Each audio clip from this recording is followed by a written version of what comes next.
Hey there, welcome back to the channel. Working from home today, it's Friday, and got a delivery this morning. FedEx showed up by way of Kaiser Willys. So I'm going to take advantage of a little bit of my lunch break, and I got my emergency or parking brake return spring and clip. So I'm going to slide under the Jeep, get this one thing checked off today. Simple, but that will complete the hand brake, the emergency brake. I've already installed the cane you've seen from previous videos. The new cable going down, got it all bolted down and connected, and it works. I held the engine while we tightened up the cam crank pulley nut.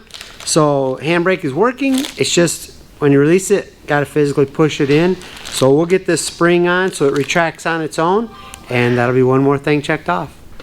Alright, hopefully I've got you at a good camera angle so you can see all this. Get that hooked on there. Get that guy hooked on there. I don't know which is going to be the best way to do this. Maybe hit that, pull the spring to it. Oh, let's see. Oh yeah, that's easy enough. Alright. So, I'm going to go pull that handle and release it, and you can watch and see how it works.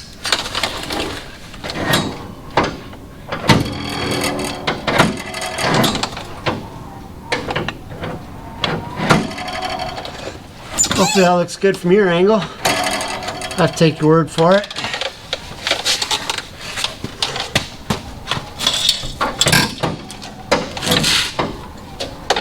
Alright, looks like it may hit there, but I don't think that's actually going to be a problem.